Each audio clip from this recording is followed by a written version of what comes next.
Sejak pertama kali membuka mata di dunia ini, kita diwarisi sebuah cetak biru, bukan dari kesadaran, tapi dari sistem. Kita tidak lahir ke dalam kebebasan, melainkan ke dalam struktur yang diam-diam membentuk cara berpikir, merasakan, dan mempercayai. Bukan karena dunia ini jahat, tapi karena ia sudah terlalu lama dibiarkan tanpa kesadaran. Sejak kecil, kita diarahkan bukan untuk mengenali jati diri, melainkan untuk mematuhi. Kita diajari untuk bergantung pada otoritas luar, bukan mendengar kebijaksanaan batin. Jadilah anak baik, ikuti aturan, jangan bertanya terlalu banyak. Semua terdengar manis, tapi membangun tembok halus antara kita dan kedaulatan sejati.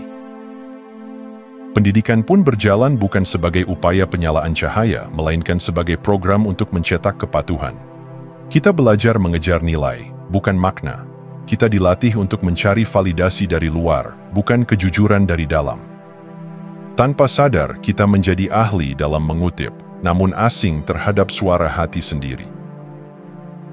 Media yang kita konsumsi setiap hari bukan hanya memberi informasi, tapi membentuk persepsi.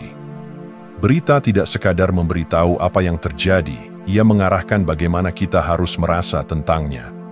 Makanan yang kita telan bukan sekadar pengisi perut, tapi pembentuk medan energi tubuh. Banyak di antaranya bukan untuk mengangkat kita, tapi justru melemahkan kejernihan kita. Di tengah semua ini, hadir satu rasa yang banyak orang coba hindari, hampa. Perasaan kosong yang datang di sela-sela kesibukan, di balik pencapaian, di saat kita sendiri. Namun kekosongan itu bukan kegagalan. Ia adalah bisikan paling jujur dari jiwa yang mulai sadar bahwa programnya tidak lagi masuk akal. Saat kamu merasa ada yang tidak beres meskipun semua terlihat baik-baik saja, itu bukan kesalahanmu. Itu tanda bahwa ada sesuatu di dalam dirimu yang tidak bisa lagi diam terhadap ilusi.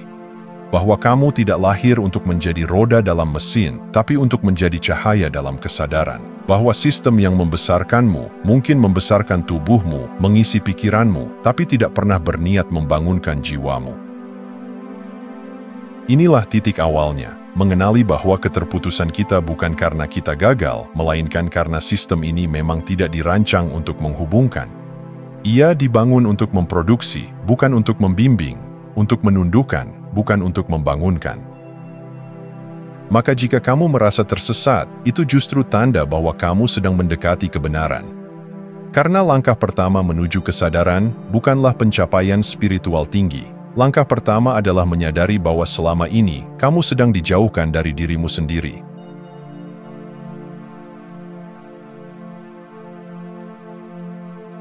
Bayangkan dunia di mana kelimpahan adalah bawaan, bukan tujuan. Di mana kita tidak perlu berjuang keras hanya untuk merasa cukup. Dunia itu bukan utopia. Ia mungkin adalah keadaan alami kita, sebelum sistem mulai menanamkan narasi tentang kekurangan. Kelangkaan bukanlah kecelakaan sejarah atau hasil dari sumber daya yang benar-benar habis. Ia adalah desain.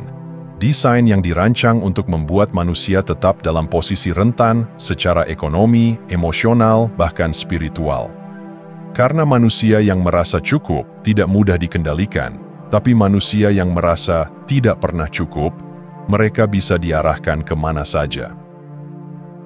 Kita dibentuk untuk hidup dalam pola pikir kekurangan. Waktu tidak cukup, uang tidak cukup, tubuh tidak ideal, pencapaian masih kurang. Dan ketika kita percaya pada kelangkaan, kita menjadi lebih mudah takut, lebih mudah dihasut, lebih mudah dibeli. Ketakutan akan kehilangan, keinginan untuk diakui, semua itu membuat kita bisa dikendalikan tanpa rantai, hanya dengan perasaan tidak aman. Ilmu pengetahuan pun membuktikan, ketika seseorang merasa hidupnya dalam kekurangan, kapasitas kognitifnya menurun. Daya pikir menyempit. Fokus menjadi pendek. Dalam keadaan seperti itu, bagaimana mungkin seseorang bisa membayangkan kehidupan yang lebih luas, lebih sadar, lebih merdeka? Sistem ini tahu itu, maka ia terus menciptakan kelangkaan, bukan hanya pada sumber daya, tapi terutama pada rasa cukup. Tapi yang paling mencolok dari semuanya adalah bagaimana kontrol hari ini tidak lagi datang dari paksaan terang-terangan. ia hadir dalam bentuk yang jauh lebih halus, distraksi. Kita disibukkan terus-menerus oleh hal-hal yang tampaknya penting tapi tidak mengakar. Kita digiring untuk menyetujui realitas ini bukan karena kita dipaksa, tapi karena kita terlalu sibuk untuk mempertanyakan. Iklan tidak lagi menjual produk, tapi menjual ketidakpuasan terhadap diri. Media sosial tidak sekadar menjadi tempat berbagi, tapi ruang di mana kita terus-menerus diingatkan tentang apa yang belum kita miliki. Dan ketika kita terpaku pada yang kurang, kita lupa melihat apa yang sebenarnya sudah ada di dalam diri. Inilah kepentingan sistemik, menjaga manusia tetap merasa lemah, kecil, dan kurang. Karena manusia yang sadar kekuatan sejatinya akan sulit diarahkan, akan sulit ditakuti, akan sulit dibentuk sesuai kehendak luar. Jadi ketika kamu mulai merasa cukup berharga, cukup sadar, cukup tenang, ketahuilah bahwa itu adalah bentuk pembangkangan paling sunyi, namun paling kuat. Karena kamu sedang mencabut salah satu pilar utama yang menopang ilusi dunia ini, kepercayaan bahwa kamu harus lemah untuk bisa diterima.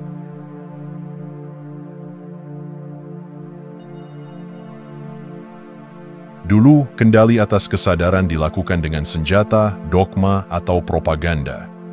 Hari ini, ia menyamar dalam bentuk layar yang kita genggam sendiri, dengan sukarela, tanpa perlu paksa, tanpa perintah keras. Kita sendiri yang membukakan pintu, kita sendiri yang masuk ke dalam kandang, sambil tersenyum. Apa yang tampak seperti kemajuan, algoritma pintar, rekomendasi personal, kecanggihan informasi, ternyata punya sisi lain yang sunyi tapi berbahaya, penggiringan kesadaran.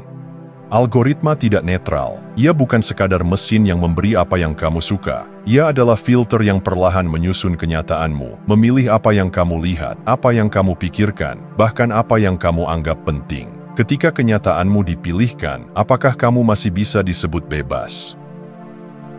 Perhatianmu, yang dulu bisa meresapi satu momen dengan utuh, kini terpotong-potong menjadi fragmen, 8 detik. Itulah durasi rata-rata perhatian manusia hari ini, lebih pendek dari seekor ikan mas. Kita melompat dari satu notifikasi ke notifikasi lain, dari satu video ke video lain, tanpa pernah benar-benar hadir, tanpa pernah benar-benar menyatu dengan kehidupan yang sedang terjadi. Tapi yang lebih mengkhawatirkan bukan hanya waktu yang terbuang, melainkan bagaimana emosi kita dipermainkan. Teknologi, melalui mesin-mesin yang terus belajar dari klik dan ketertarikan kita, telah menguasai seni memanipulasi perasaan. Ia tahu kapan membuatmu marah, kapan membuatmu iri, kapan membuatmu tergelitik. Dan ketika emosi dikendalikan, maka kesadaran pun ikut terseret. Inilah kenyataan sunyi yang jarang kita renungi. Teknologi bukan lagi alat. Ia telah menjadi lingkungan hidup kita. Kita tidak lagi menggunakannya, kita hidup di dalamnya. Kita bangun dengan notifikasi, tidur dengan layar, merasa kehilangan jika tidak terhubung. Padahal koneksi yang sebenarnya, ke diri, ke alam, ke yang ilahi, semakin lama semakin menjauh. Dan yang paling ironis, kita menyukai perangkap ini. Kita memeluknya dengan rasa nyaman, bahkan ketergantungan. Teknologi menjanjikan kemudahan, tapi secara diam-diam, ia mengambil satu-satunya hal yang paling berharga, yaitu ruang hening dalam dirimu. Ruang untuk menyadari, untuk merasakan, untuk benar-benar ada. Maka pertanyaannya bukan lagi apakah teknologi berbahaya atau tidak, tapi seberapa banyak ruang dalam dirimu yang telah dikompromikan, dan beranikah kamu perlahan merebutnya kembali? Karena dalam dunia yang dibentuk oleh algoritma, kesadaran menjadi tindakan paling radikal, dan hadir dengan utuh, sadar, dan penuh kendali adalah bentuk kebebasan yang paling sulit untuk dipertahankan.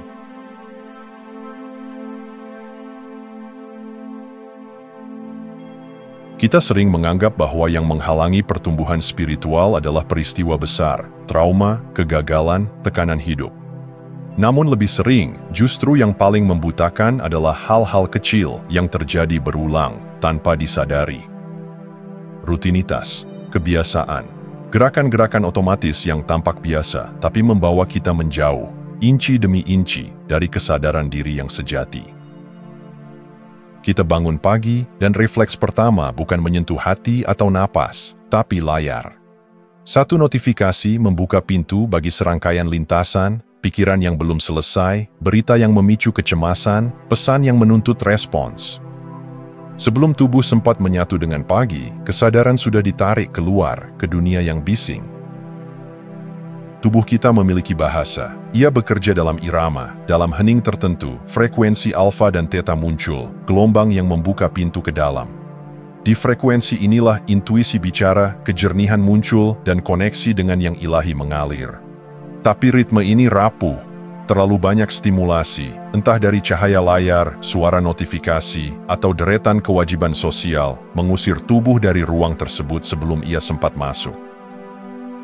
Tradisi-tradisi kuno tahu akan ini. Mereka mewariskan praktik-praktik sederhana, yaitu duduk dalam diam, memperlambat napas, menyatu dengan alam.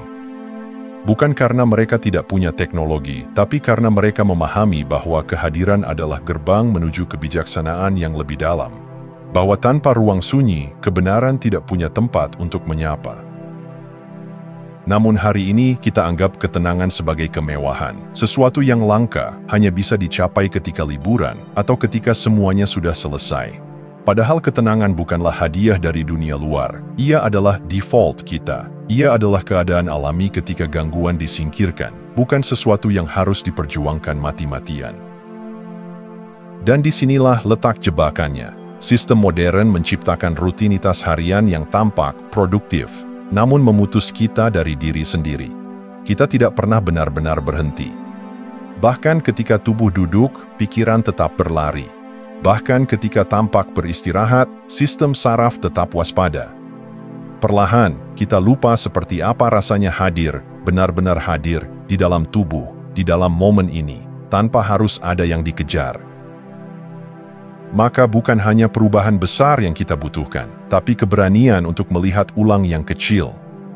Untuk mengambil kembali momen-momen sunyi di pagi hari, untuk memberi ruang jeda sebelum reaksi, untuk menyadari bahwa mungkin kehidupan spiritual bukan tentang menambah sesuatu, tapi menghapus kebisingan agar kita bisa mendengar kembali suara batin sendiri.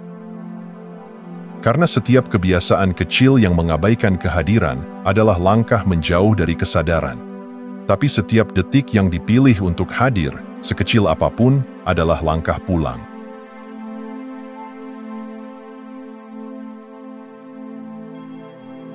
Kita sering mencari jawaban di langit, di kitab, di luar sana, tapi lupa bahwa tempat tinggal kesadaran itu bukan di awang-awang, melainkan di tubuh. Di dalam jaringan daging, listrik, dan getaran halus yang kamu huni setiap saat. Dan justru karena tubuh adalah gerbang spiritual yang sejati, maka ia menjadi target paling diam-diam dari serangan yang paling sistematis. Lihatlah makanan kita. Apa yang kita telan bukan sekadar kalori, tapi informasi. Dan banyak dari informasi itu mengandung pesan-pesan yang menumpulkan. Fluoride dalam air dan pasta gigi, misalnya, telah lama diduga mengganggu fungsi kelenjar pineal. Kelenjar kecil yang oleh banyak tradisi disebut sebagai mata ketiga, tempat intuisi dan persepsi spiritual berakar. Begitu juga dengan aditif dalam makanan olahan yang tidak hanya merusak tubuh, tapi mengacaukan kestabilan emosional dan kejernihan mental. Kita lalu berpaling ke teknologi, mencari kelegaan, tapi justru di sana, jebakan berikutnya menunggu. Ketergantungan pada gadget tidak hanya bersifat psikologis. Ia menciptakan pola neurologis yang mirip dengan adiksi narkotika. Dopamin dilepaskan setiap kali kita mendapat like, notifikasi, atau respons cepat. Otak belajar bahwa rangsangan eksternal lebih penting dari keheningan internal. Dan dari sana, kita menjadi budak impuls, bukan penguasa kesadaran. Lalu datang gelombang tak terlihat, EMF, frekuensi elektromagnetik, yang memancar dari router, ponsel, menara sinyal. Ini bukan paranoia, ini fakta ilmiah yang mulai dipelajari lebih dalam.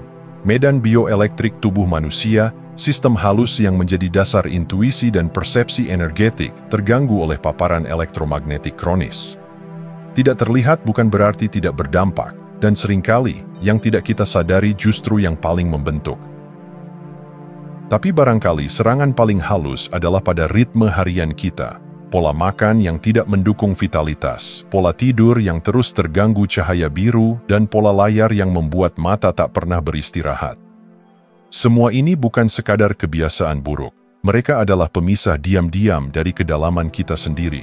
Mereka menjauhkan kita dari kejernihan, dari sensitivitas, dari kemampuan untuk mendengar bisikan batin. Tubuh bukan penghalang spiritualitas, ia adalah jembatannya. Ketika tubuh terganggu, kesadaran menjadi keruh. Dan ketika tubuh mulai dibersihkan, dari racun, dari pola impulsif, dari stimulasi berlebihan, kesadaran pun mulai jernih kembali. Inilah mengapa kembali ke tubuh adalah tindakan spiritual. Mengistirahatkan sistem saraf, memberi ruang untuk tidur yang dalam, mengunyah makanan dengan penuh kesadaran, menyentuh tanah tanpa alas kaki, semua itu bukan hal remeh. Itu adalah bentuk pengambilan alih. Sebuah penegasan bahwa tubuhmu adalah kuil, bukan sasaran eksperimen industri. Karena kesadaran tidak tumbuh dalam ketergesaan dan kerusakan. Ia tumbuh dalam keutuhan. Dan tubuh yang sadar adalah rumah bagi jiwa yang terjaga.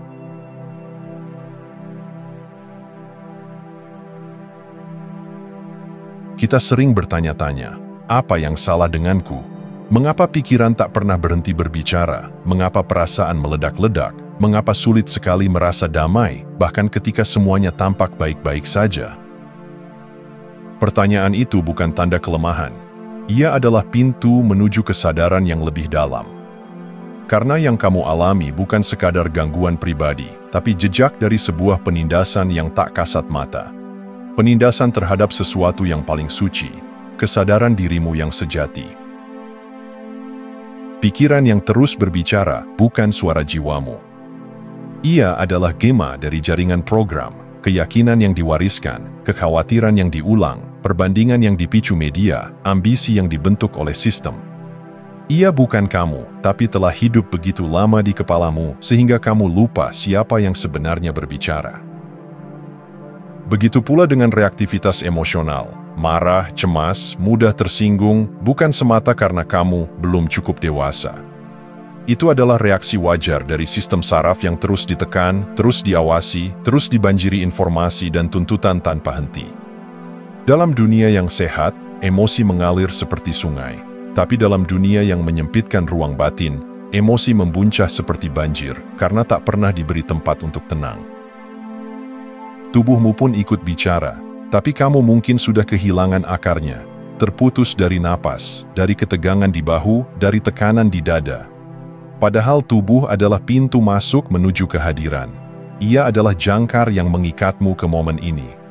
Saat kamu terputus dari tubuhmu, kamu mulai hidup sepenuhnya di kepala, di dalam narasi, di dalam dunia rekaan yang dipicu oleh masa lalu dan ketakutan akan masa depan. Yang paling menyakitkan, banyak dari kita tumbuh dengan perasaan bahwa kita rusak, bahwa ada yang salah dengan kita, bahwa kegelisahan, kekacauan pikiran, kesepian spiritual adalah tanda kelemahan. Padahal semua itu adalah sinyal, petunjuk, bukan dari kerusakan, tapi dari jarak. Jarak antara kamu dengan dirimu yang sebenarnya. Dirimu yang sebenarnya tidak bising, tidak tergesa, tidak panik. Ia ada, tenang, menunggu di balik lapisan gangguan yang telah lama kamu anggap sebagai kenormalan. Dan begitu kamu mulai menyadari bahwa gejala-gejala itu bukan musuh, melainkan undangan, segalanya mulai berubah. Kamu mulai memahami bahwa penyembuhan bukan tentang memperbaiki diri, tapi tentang mengingat kembali siapa dirimu sebelum dunia mengajarkan kamu untuk melupakan. Bahwa damai bukan sesuatu yang perlu dikejar, tapi sesuatu yang muncul saat hal-hal yang membungkamnya perlahan dilepaskan. Karena kamu tidak rusak, kamu hanya terputus. Dan setiap momen kehadiran, betapapun kecilnya, adalah jembatan pulang.